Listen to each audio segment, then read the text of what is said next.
Pero va a estar donde está. Pero pelota. Puede.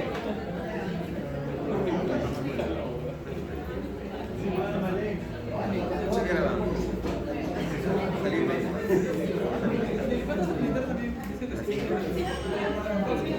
Ya, pero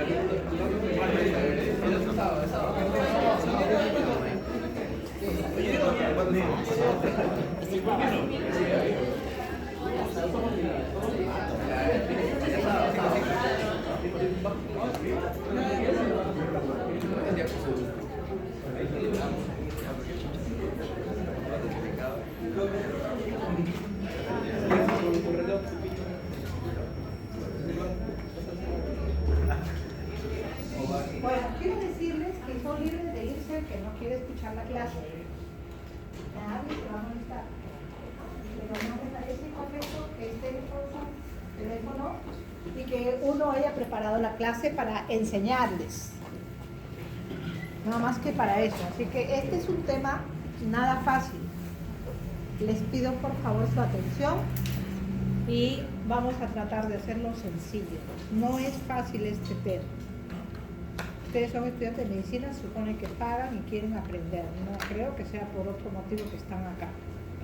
Por eso les digo, el que tenga otra cosa que hacer, se va, no hay problema, no hay lista, no hay nada. Muy bien. Vamos a hablar sobre los linfomas no Hodgkin. Yo sé que no han hecho su clase de linfoma de Hodgkin todavía, pero esta clase, la de Hodgkin, hubiera un poquito orientado en lo que seguía. Esta es una enfermedad un poquito más compleja. Entonces, lo que vemos en la foto habla por sí solo, ¿no? Es una persona que tiene unas tumoraciones cervicales. Y esas tumoraciones cervicales corresponden a ganglios que están muy grandes y como ustedes lo ven, es difícil delimitar dónde comienza un ganglio y dónde termina otro. Son de la línea ganglionar, son un conglomerado, son varios ganglios que se juntan y es imposible delimitarlos, pero a simple vista, ¿ustedes qué creen que es? ¿Blando o duro? No, se ve duro porque miren que acá está prominente. Acá también, si fuera este más blando, no estaría tan de forma postura, ¿no? Muy bien, entonces de eso es lo que vamos a hablar. Los linfomas de Hodgkin también podrían debutar con adenopatías y adenomegalias, pero la diferenciación va a ser en toda la clínica y el tipo histológico. Vamos a mirar que el comportamiento clínico tampoco es igual, es más agresivo en los no Hodgkin y además de eso el tratamiento es totalmente diferente. Entonces acá es una visión rápida de lo que es un linfoma y no necesariamente el no Hodgkin, sino no el Hodgkin, sino el no Hodgkin.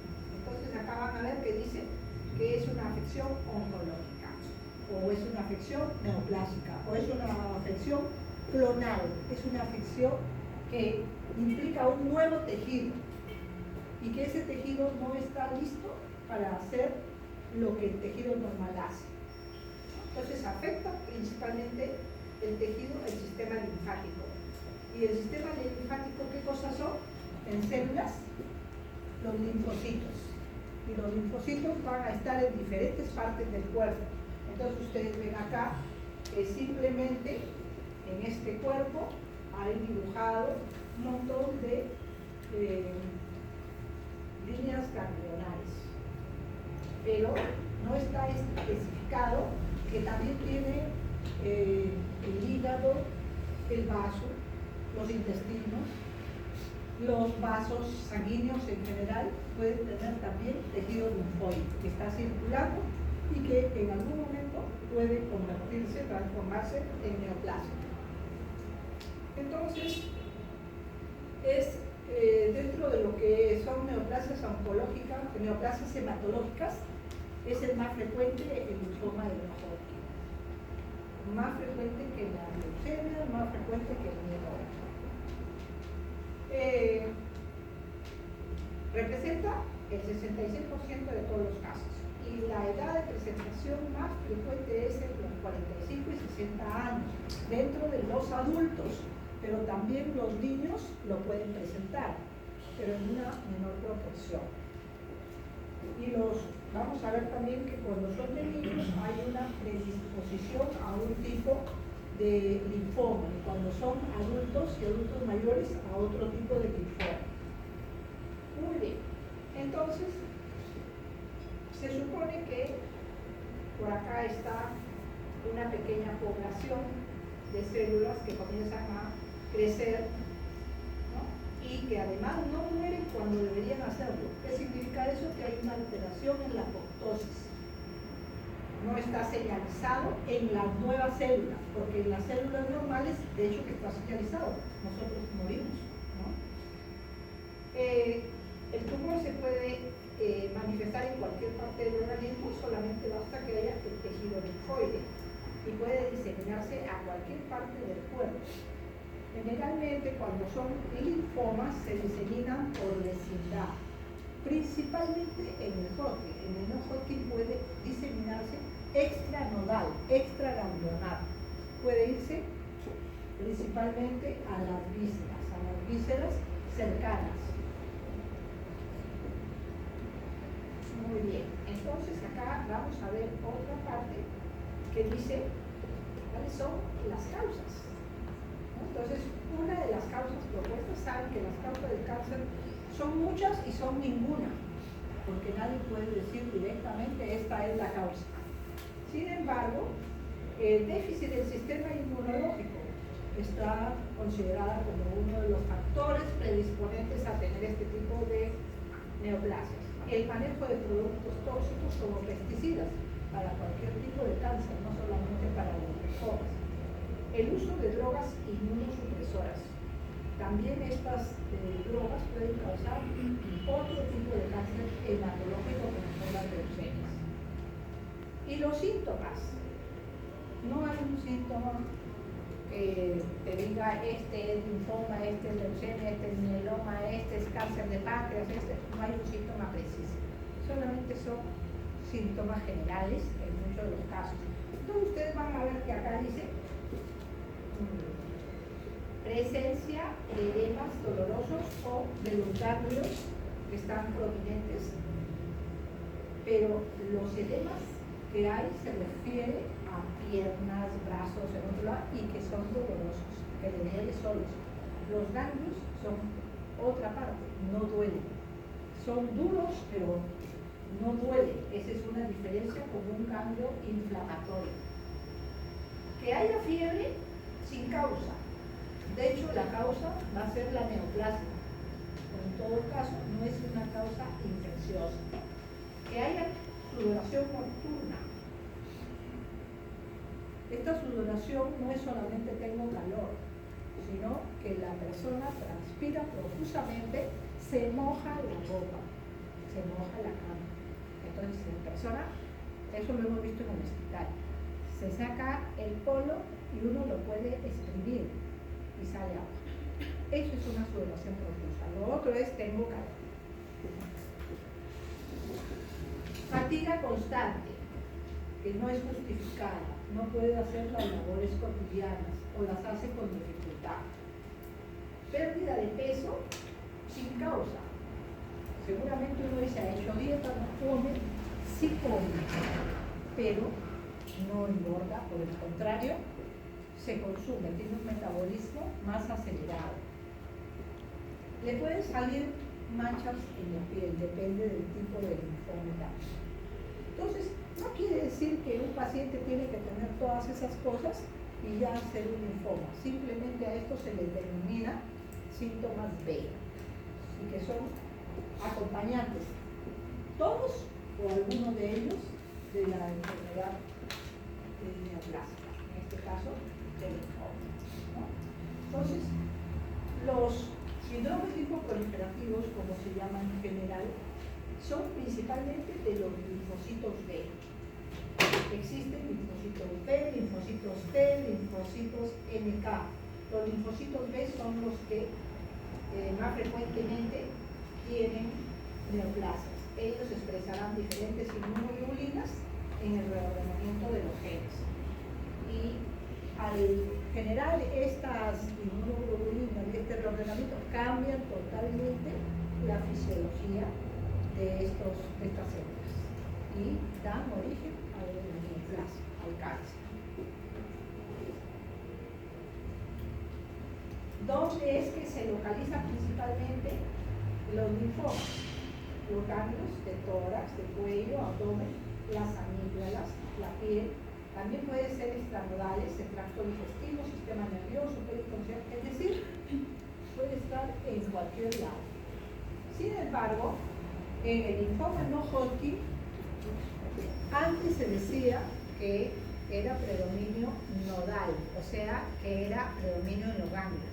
Ahora ya hay más, incluso, linfomas que son extranodales.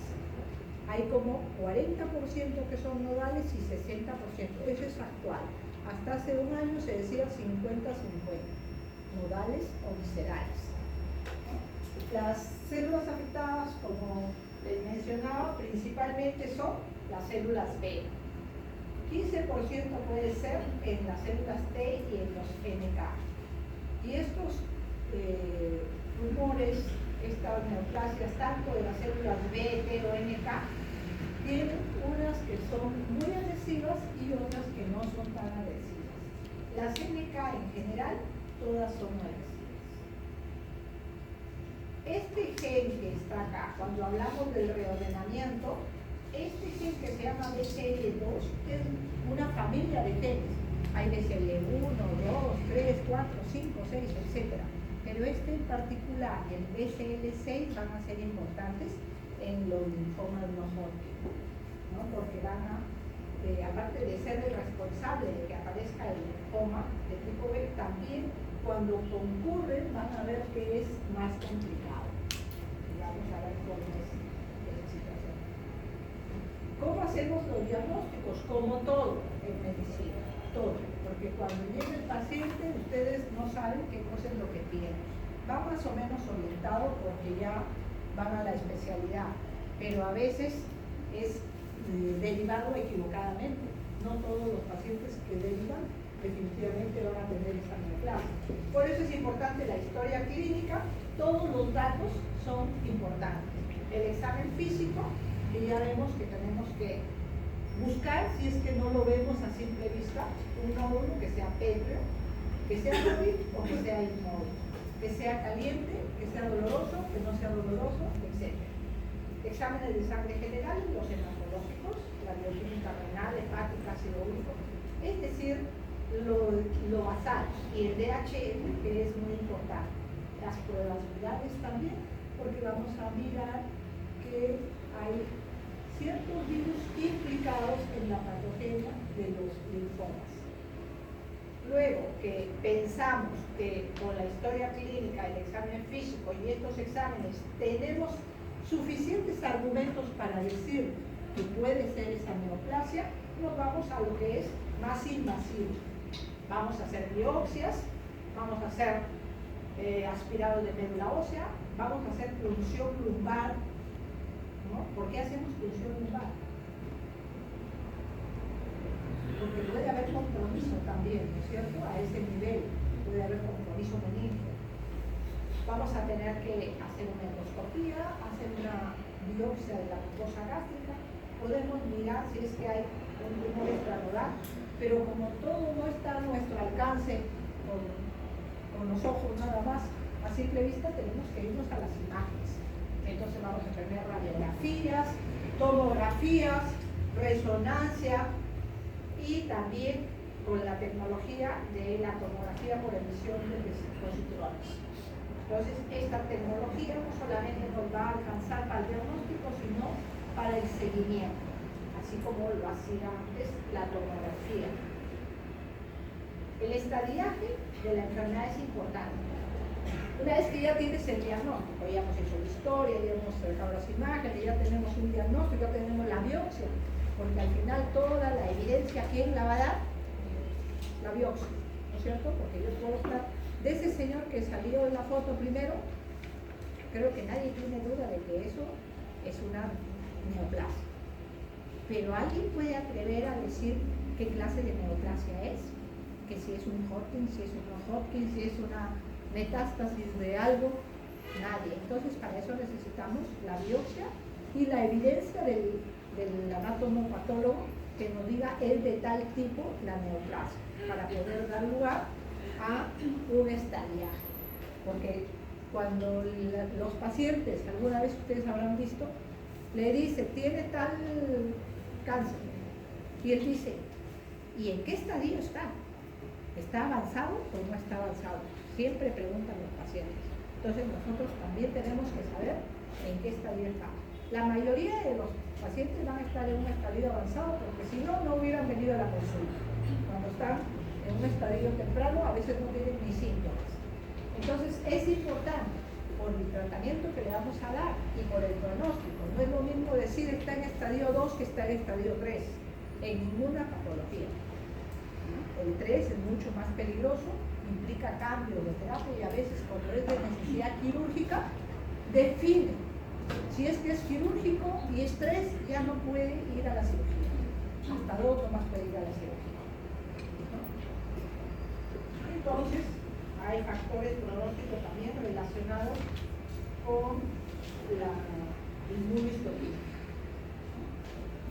Esto nos dice ya el estadio definido en lo que es el linfoma.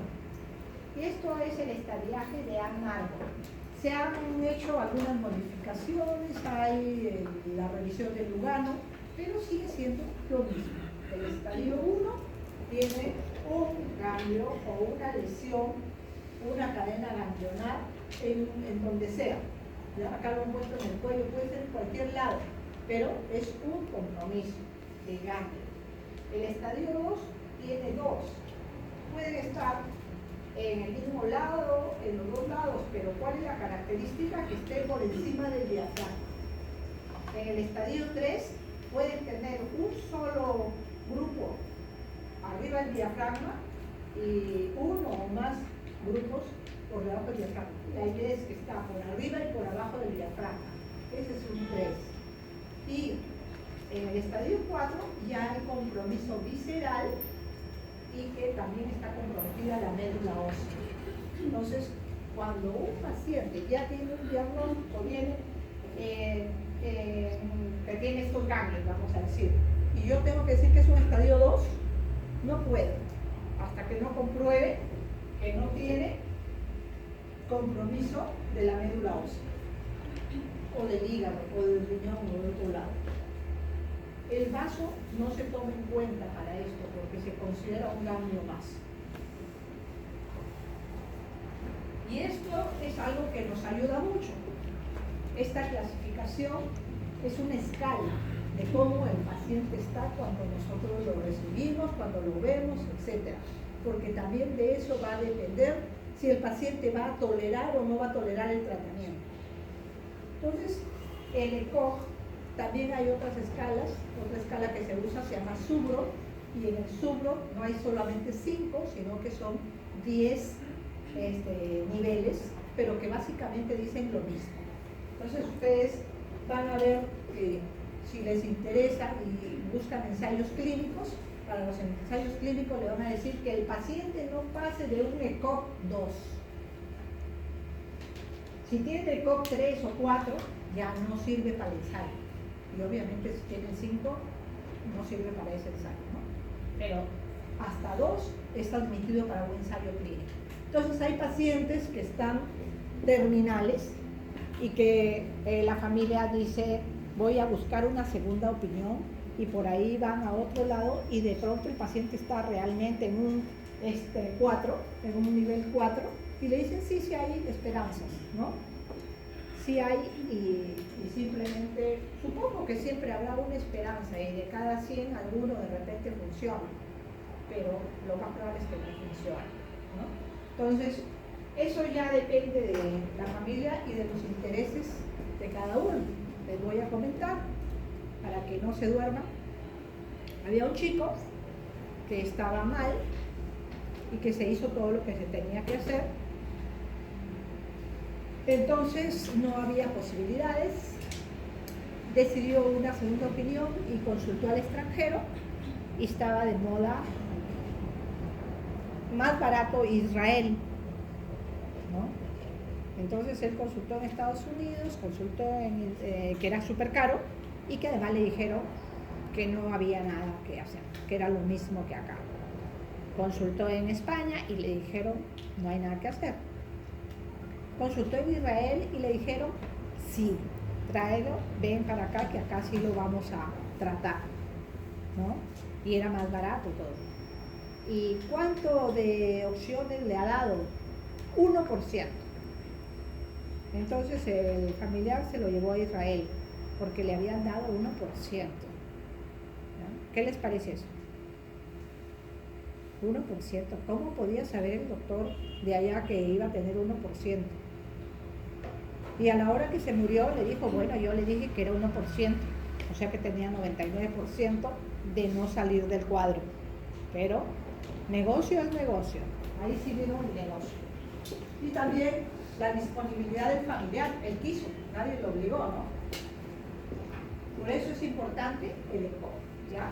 Entonces lo tienen claro, ¿no? Que todos acá somos 0, ahora mismo. Pero fíjense que el 5 es cuando el paciente está fallecido. Y luego viene el índice pronóstico internacional. Y este se ha creado para el linfoma difuso, principalmente, que vamos a ver que es el más frecuente. Y acá hay una puntuación, ¿no? Y de acuerdo a la puntuación vamos a tener el riesgo. Y esto tiene que ver este índice con ciertos parámetros que son acá. La edad mayor de 60 años. Y eso vale un punto. El estadio 3 o 4 de Ann Arbor, que ya saben cuál es, ¿no es cierto? Porque lo acabamos de mirar. Por eso es importante mirar eso. Que tenga el LDH por encima de lo normal, un punto. Que vean cuántos números de sitios totales están comprometidos. Y si es que es más de uno, es un punto. Y el estado funcional por el ECO. El que lo acabamos de ver, el famoso ECO, ¿no? Y este ECO que sea mayor o igual a 2. Entonces, todo eso suma puntos. Y dice acá 1, 2, 3, 4, 5. 5 puntos si es que el paciente tiene todo esto. Y si tiene 5 puntos, seguramente que su IPI o su índice pronóstico es muy malo. Totalmente malo, porque cumple todos esos criterios. No debe pasar de un IPI 2 de repente para que sea un buen pronóstico. También se puede adaptar a la edad, ¿no? Y de acuerdo al IPI es que tú vas a tener la sobrevida. Entonces dice, si es que es un factor pronóstico adverso, a 4 años, si es que recibe un tratamiento sin rituximab, solamente vive 20%. Y si es que lo recibe con rituximab, 47%, sobrevida a 4 años. No les está diciendo está curado, pero para eso no sirve bien. En cáncer no se puede hablar fácilmente de curación. Entonces, en el IPI tenemos el score y dice, si es que yo tenía, ¿se acuerdan? ¿Cierto? Si es que mis puntos sumaban de 0 a 1, mi riesgo era bajo. Si es que me sumaba 2 puntos, tengo un riesgo intermedio bajo. Si es que sumo 3 puntos, mi riesgo es intermedio alto. Y si es que sumo 4 o 5 puntos, tengo una pobre sobrevida. ¿Está claro hasta ahora? ¿Sí? Están viendo que es importante ir mirando una cosa y la otra, porque si no la miran se pierden.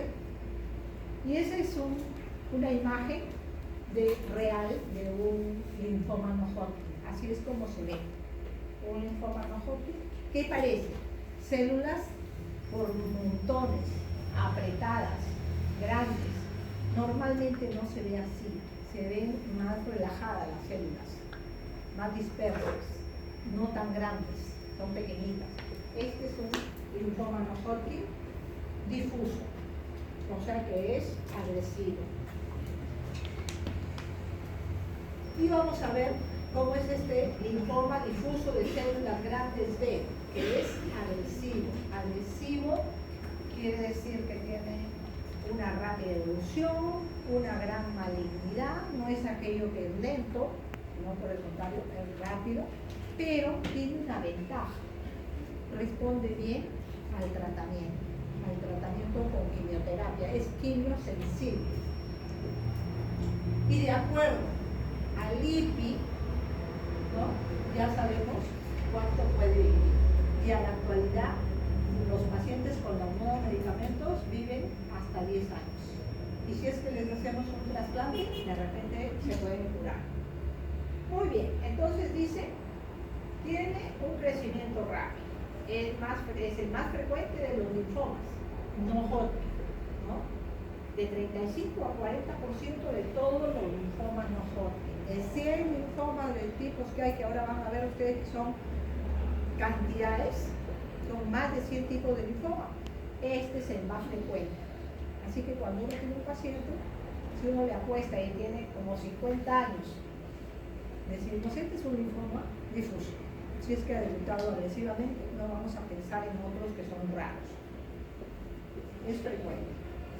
El curso agresivo, pero buena respuesta, y tiene un 70% de remisión. No estoy diciendo curación, remisión.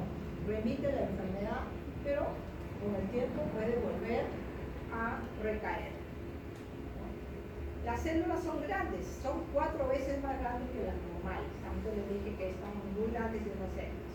Y los nucleolos que son multilobulados, etc. Y también puede haber una afectación extraganglionar. Hay un linfoma que se llama del MALT, que quiere decir que es un linfoma relacionado a tejido linfoide que se encuentra en intestino, tubo digestivo.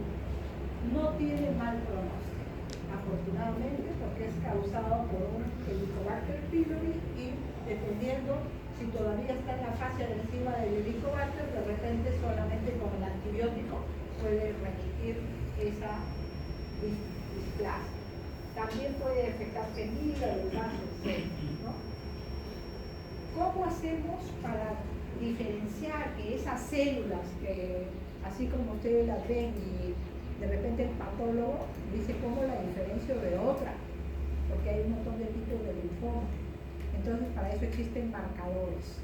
Y estos marcadores, que también se le llama inmunistoquímica, no tienen que aprendérselos, nada de eso. Solamente tienen que saber que existen. Eso lo tiene que saber el patólogo, porque él es el que va a aplicar las técnicas para diferenciar. Entonces, acá, estos son los marcadores, y este marcador es el único que es importante, porque está muy frecuente en las células B, el CD20, y por eso mismo se fabricó un medicamento dirigido contra esas células para poder eliminar al tumor. Por eso es importante hacer ese marcador. Ya los demás no son tan importantes. Son importantes, pero no para ustedes. Son importantes para que va a dar el tratamiento, para poder dirigirlo bien. Y el BCL6, que antes les dije que podía haber un BCL2 y que también podía haber un BCL6, y ahora vamos a ver que también hay un MYC. Y juntos esos tres es como triplicar el poder maligno de ese linfoma, cuando coinciden esos tres reordenamientos genéticos, ¿no? Entonces, hay otro caso. Vamos a ver si se anima. Hay un señor que lo diagnosticaron de un linfoma de Hodgkin, pero era un linfoma de Hodgkin de los que no son buenos, no respondió al tratamiento. El señor se fue a otro sitio, a otro hospital, y le volvieron a hacer una biopsia y le dijeron que no era un linfoma de Hodgkin, sino un no Hodgkin, ¿no? Entonces le dieron tratamiento para el no Hodgkin y tampoco le fue bien y se murió. Entonces la familia dijo, tienen la culpa los primeros porque se equivocaron, era un Hodgkin, y ya que los otros dijeron no Hodgkin y que ya estaba muy avanzado, perdimos tiempo, tienen la culpa. ¿Qué creen? Los dos tenían razón. El paciente tenía un linfoma de Hodgkin transformado, porque viene la característica que dice ahí que son centrogerminal. Entonces es como decir, tienen un origen común ambos y desarrollaron para los dos lados. Los dos tuvieron razón. Y como era de un origen muy primitivo, pues era malo, no iba a responder nunca. Pero eso es muy difícil de hacerle entender a una familia. De todas maneras, les digo esto porque son casos de quejas y uno tiene que responder a esas quejas. Muy bien. También hay una alteración en un 15% que se llama la translocación 14-18. Puede haber variedades de este linfoma y algunos se da en los pacientes que tienen HIV, pero ya cuando están con SIDA. Y hay alteración de la inmunidad. También se asocia al virus de Epstein-Barr, cuando todos los pacientes que tienen ese tipo de linfoma, por ejemplo el Burkitt, tienen infección por Epstein-Barr.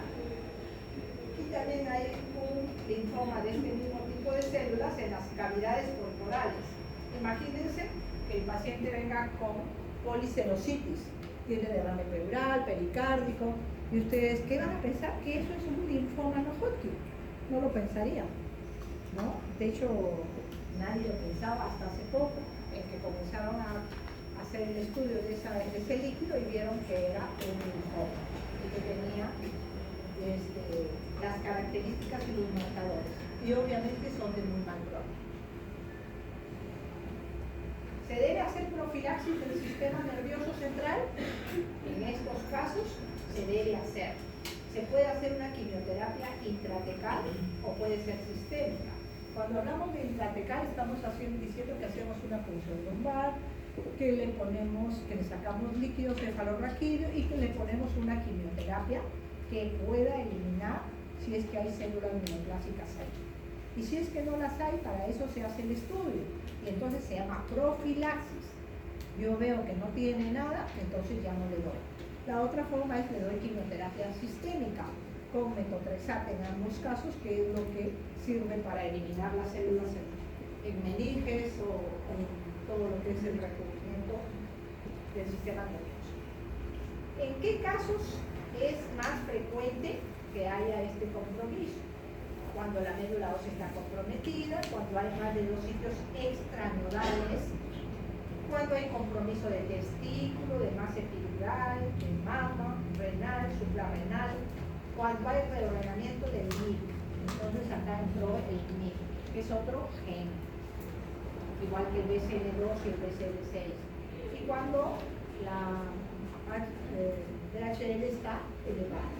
Entonces en estos casos yo tengo que preocuparme de que va a ser una especie de infiltración al sistema nervioso central y tomar las precauciones.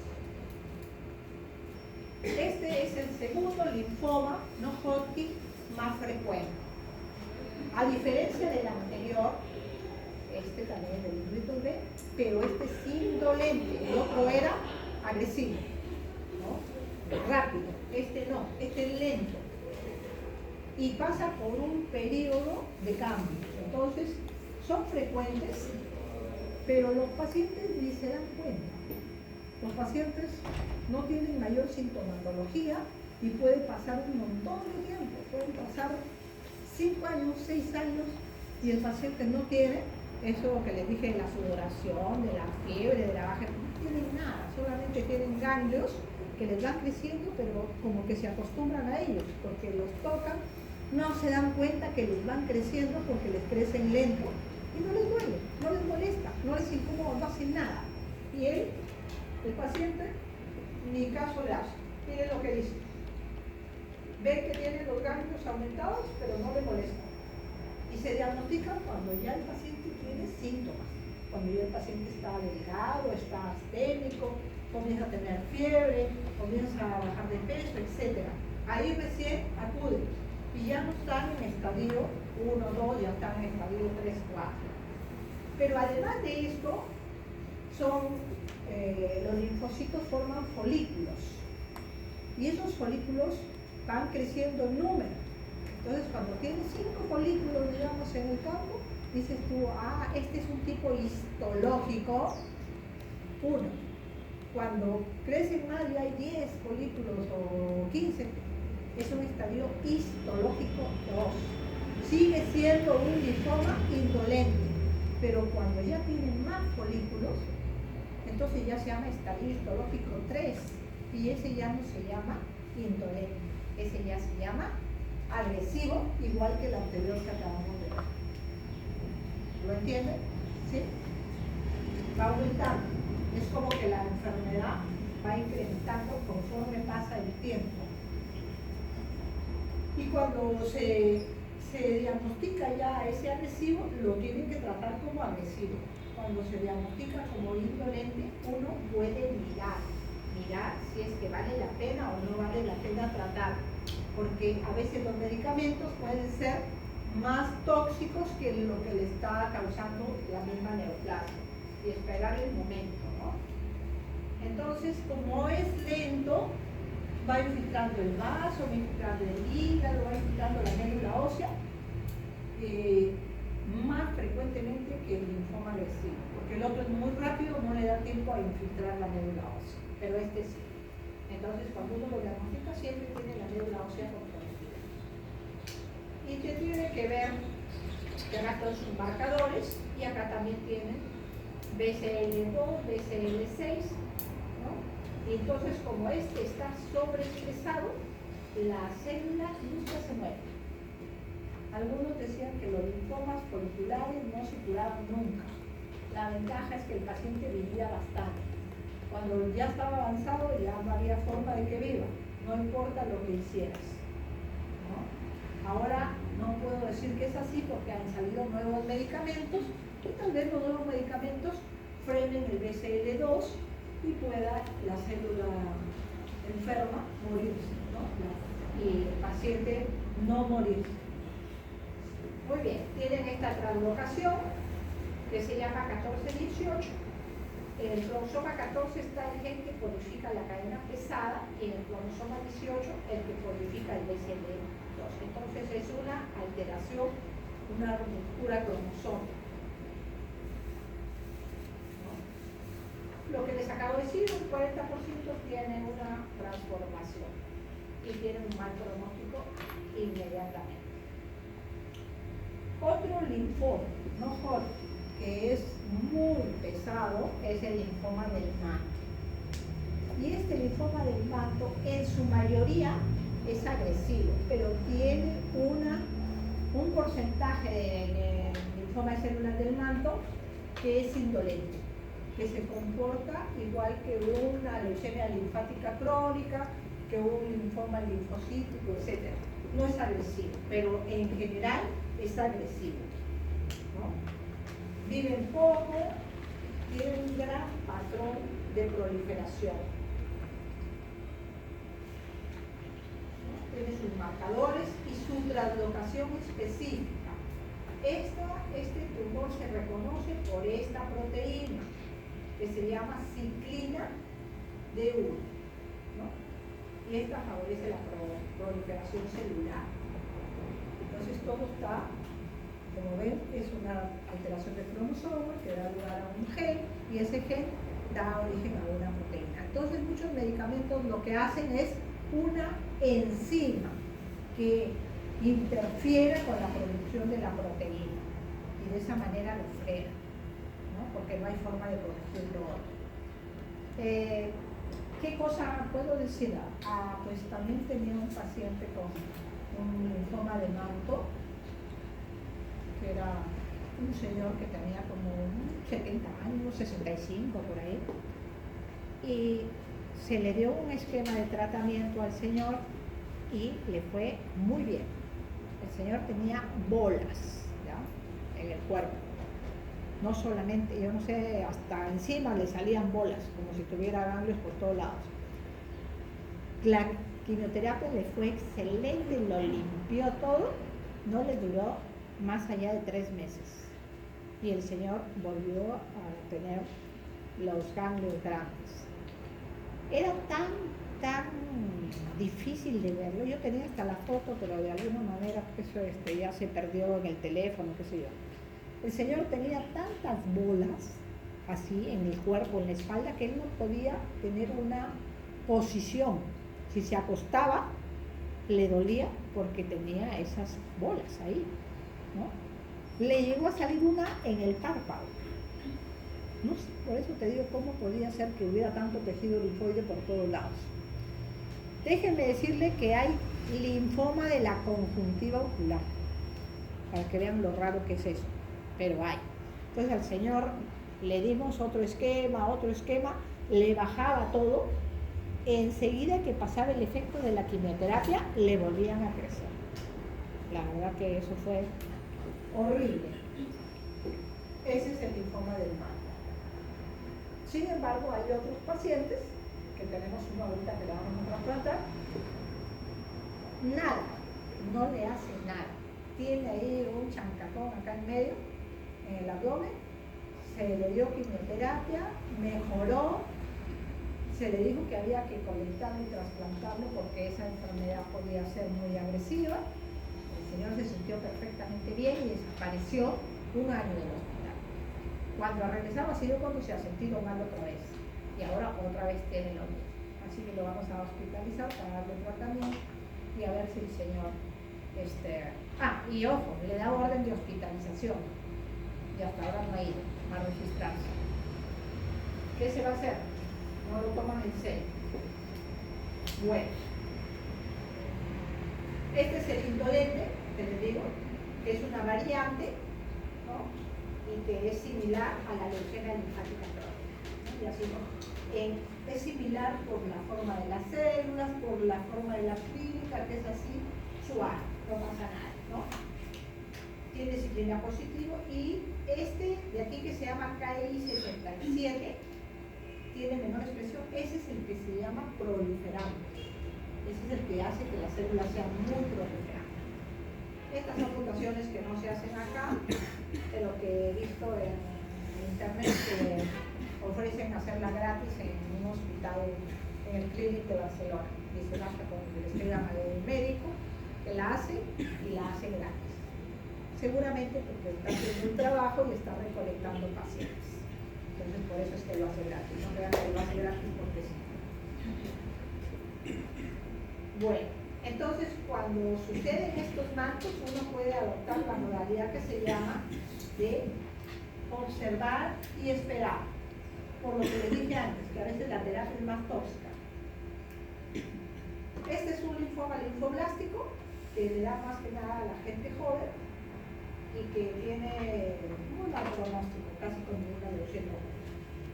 Y el linfoma de Burkitt, que generalmente da a los chicos, a los niños africanos, y tiene relación con el virus de Epstein-Barr. Hay una variedad que da a los afroamericanos, que es abdominal, no les da en la facies.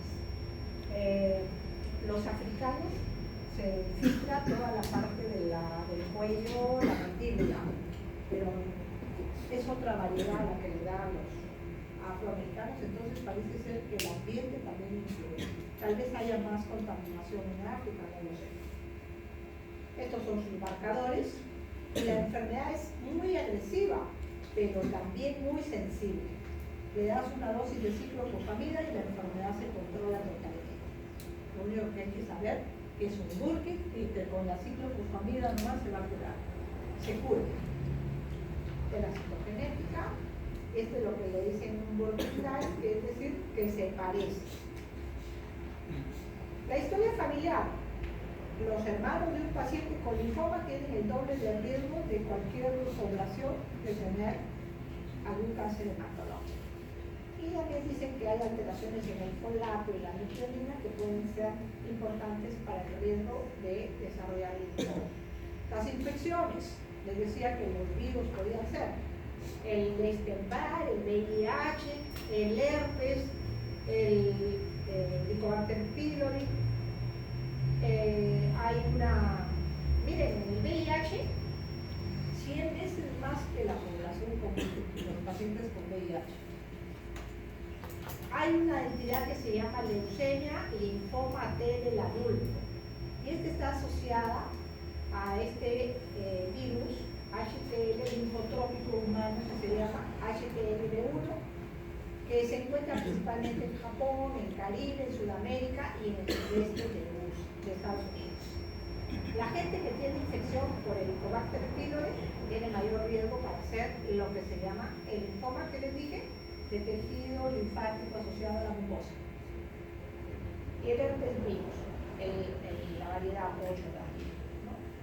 Y también hay otras bacterias, etcétera, que ya no vamos a entrar en detalle.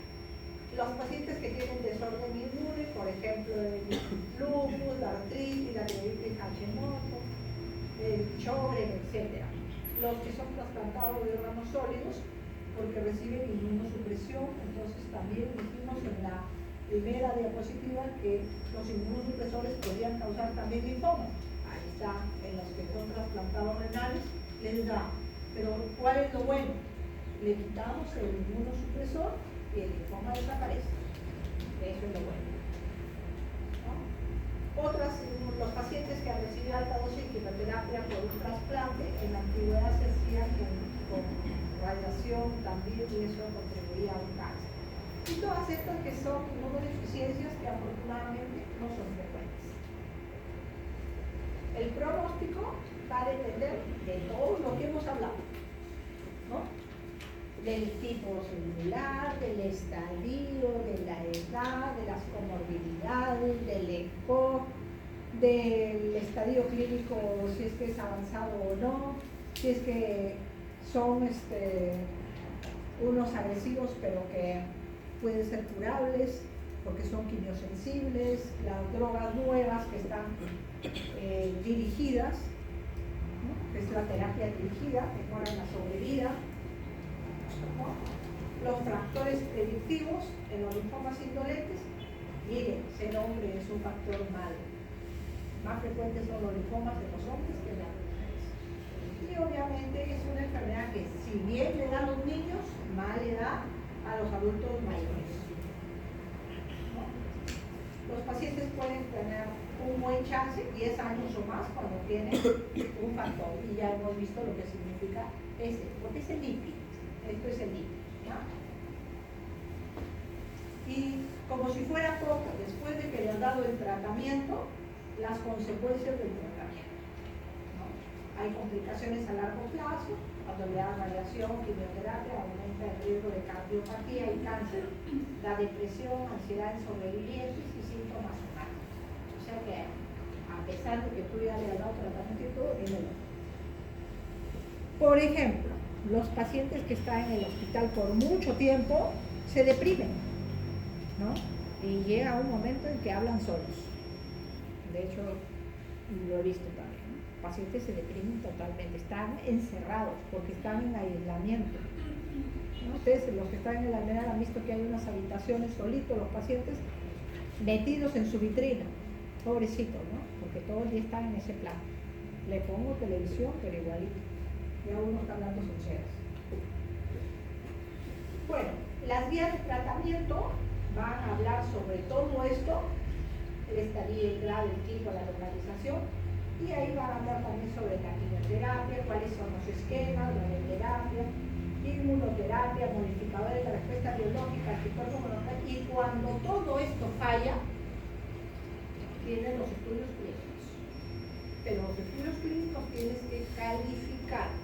Como dije antes, si tienes un ECOG mayor de 2, ya no calificas. Si tienes más de 65, tal vez no calificas, ¿no?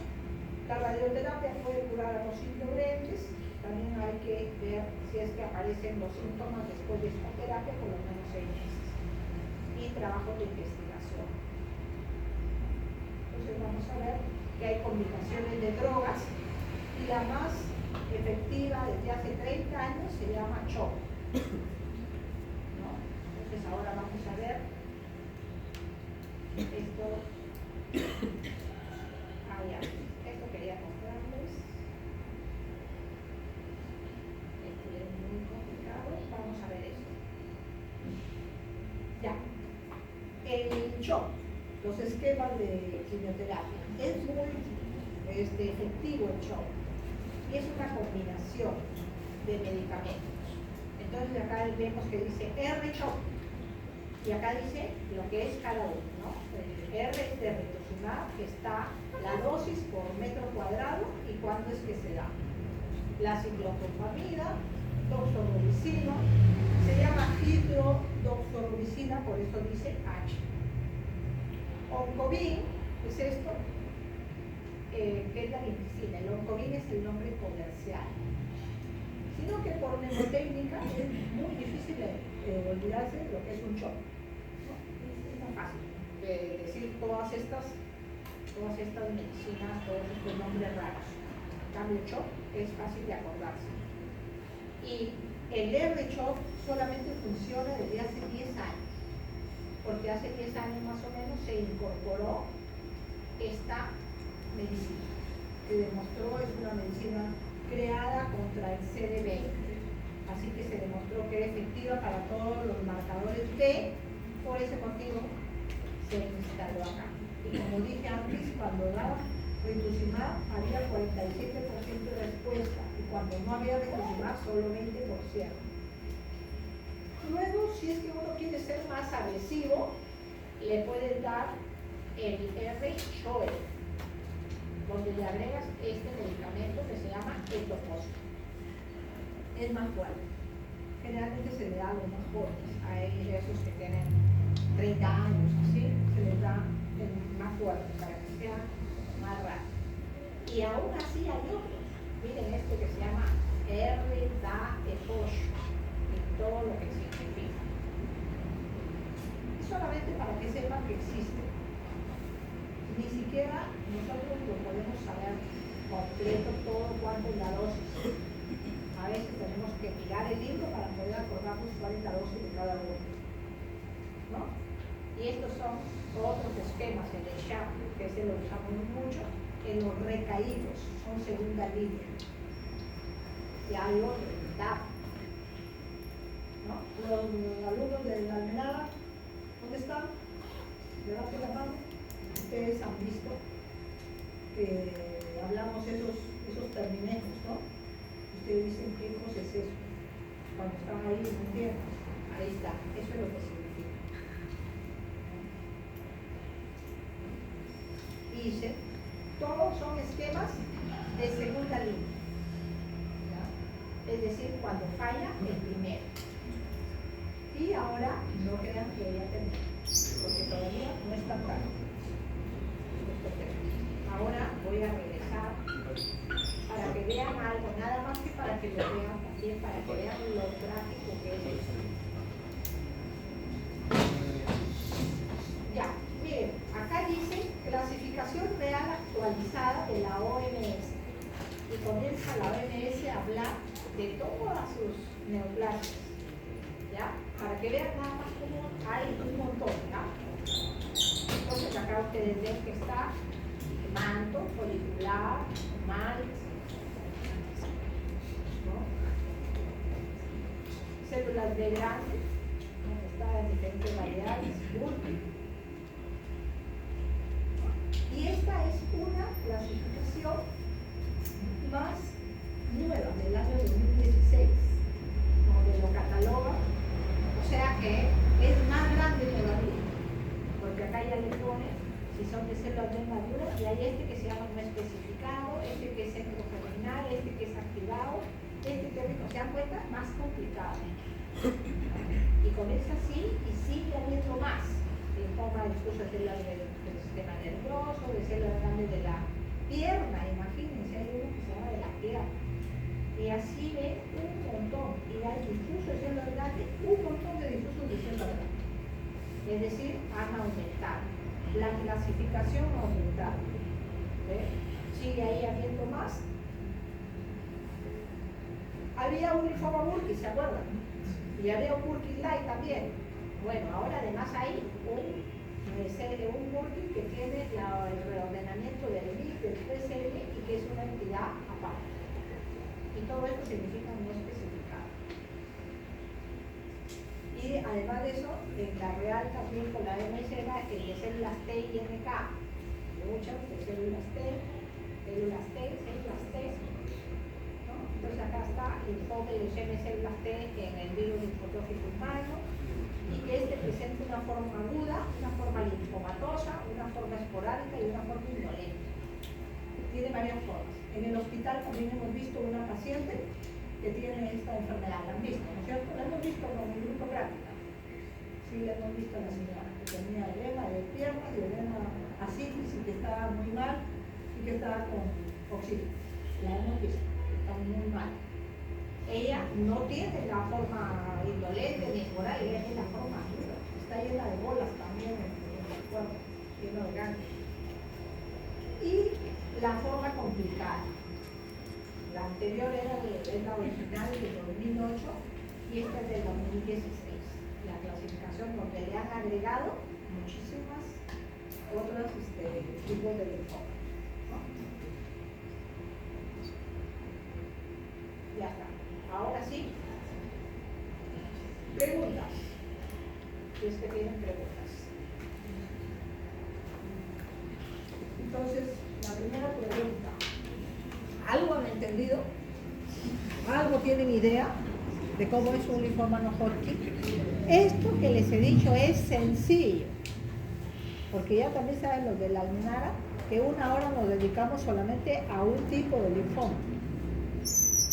De todititos esos 100 que hay o más, nos dedicamos a un tipo, nada más una hora y nos queda corto. Entonces imagínense, es sencillo, pero espero de que más o menos hayan tenido la idea.